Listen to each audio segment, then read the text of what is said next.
ஆதிரே எஃப்ஜேக்காக wait பண்ணிட்டு இருக்காங்க. அப்போ ஹரரா சொல்றாங்க, "நீ போய் படுக்க வேண்டியது தானே."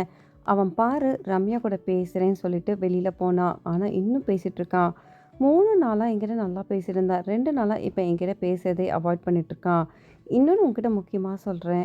கமருதீன நீ நம்பாத.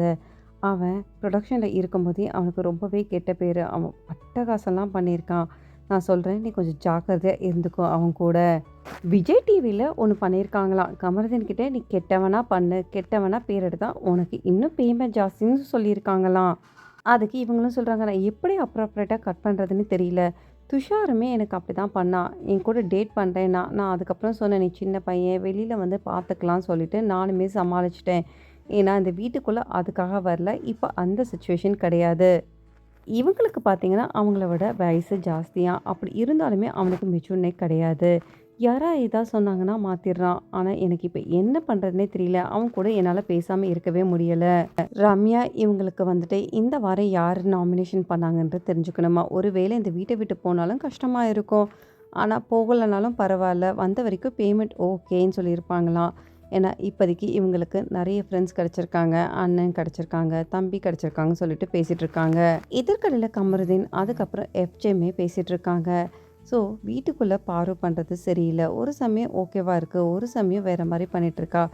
எப்ப பார்த்தாலும் நம்ம மேல அலிகேஷன் வச்சுக்கிட்டே இருக்கா. கூட திவாகருமே சேர்ந்துக்கிட்டு இவங்க 3 பேரும் ஒரு ஆட்டம் ஆடிட்டு இருக்காங்க.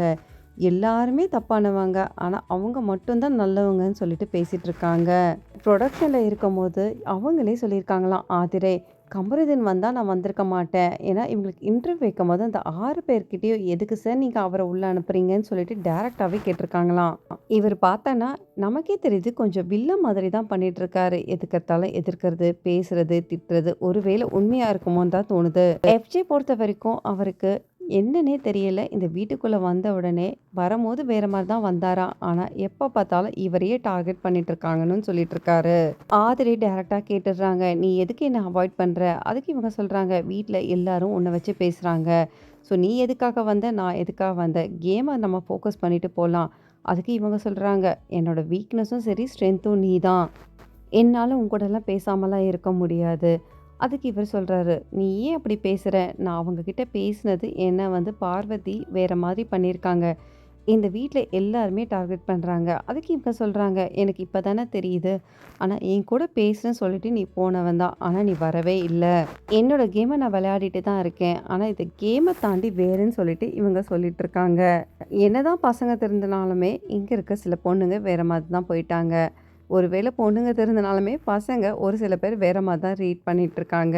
ஸோ, அத பத்தி என்ன நினைக்கிறீங்கன்னு சொல்லிட்டு கமெண்ட் பண்ணிட்டு, பிக் பாஸ் தமிழ் 9 சம்மந்தமான லைவ் அப்டேட் பார்க்கறதுக்கு என் சேனல மறக்காம சப்ஸ்கிரைப் பண்ணி சப்போர்ட் பண்ணுங்க. தேங்க்ஸ் ஃபார் வாட்சிங் மக்களே.